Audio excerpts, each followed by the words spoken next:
All right, what's up? I'm gonna weld some stuff today.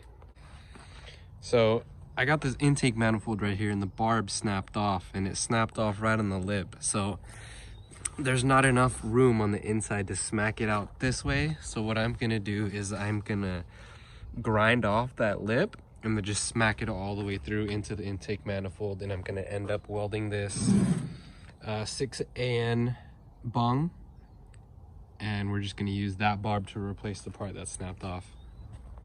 So I ended up actually switching to a drill bit, and that worked out perfectly, and now I'm able to tap it through. I ended up just drilling all the way through because I didn't have the correct tap, and then I used the step bit right here to make the hole just slightly bigger so that this fits perfectly inside of there, and now I can weld that up.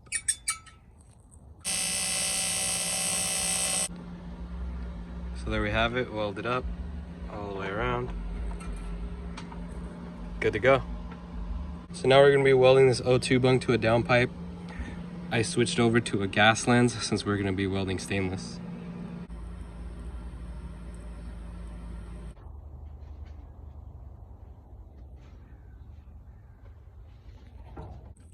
It's the next morning.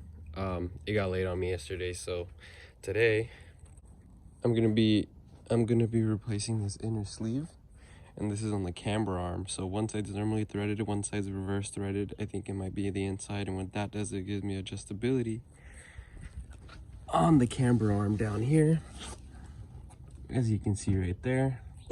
Placing it because mine actually cracked. I'm not sure how that happened, but it cracked. And shout out to Tommy over at Part Shop Max. He sent me 2 of them actually, so shout out to him. He's been a big help. He sent me a few other parts before too.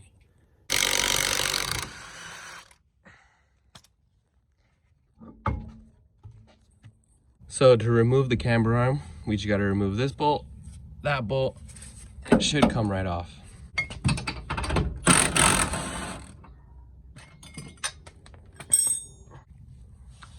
So this is a weird issue to have. Since I have solid subframe bushings and they also rise it up, I can't get this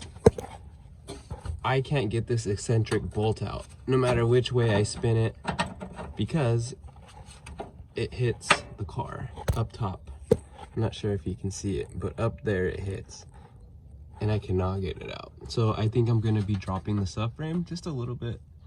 That way it gives me enough room, unless I figure something else out.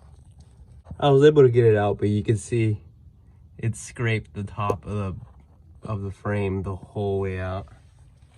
What I did is I was able to tap it through a little bit, and then I just used this smaller bolt to tap it through the rest of the way because there wasn't much room between the gas tank and where it mounts up to. So got that out. Now let's replace it. The old one, the reason we're doing all this because this one actually cracked on me. I don't know if you can tell, but it's split all the way through. I laid some like little dimes to hold it together, but can't have that anymore. So here's the new one. Slap this on. With these, you want to adjust it all the way in on both sides and then adjust out, because if you adjust just one side, then you won't get the full travel of the adjustment if you need it.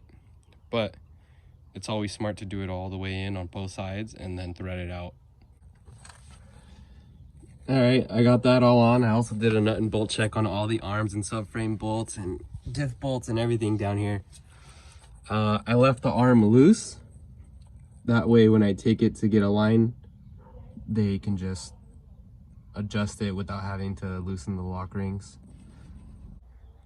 Okay, so I'm all wrapped up here now. I did a nut and bolt check on the front, so now I'm gonna load it up.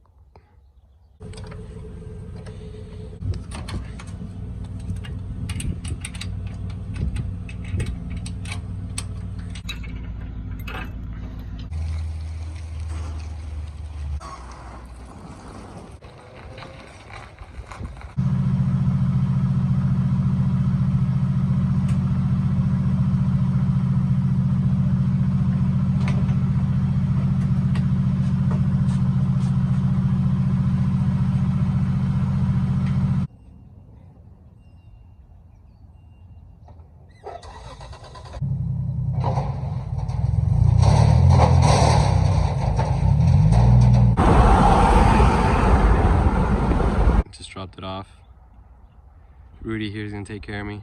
Pick it up later. I just picked up my car. I'm gonna be ending the video there.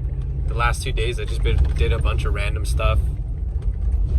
Next video, I think I'm gonna be building a surge tank for my car. Now that I'm making good power and decent grip, the car starts to fuel slosh pretty hard if I'm under half a tank.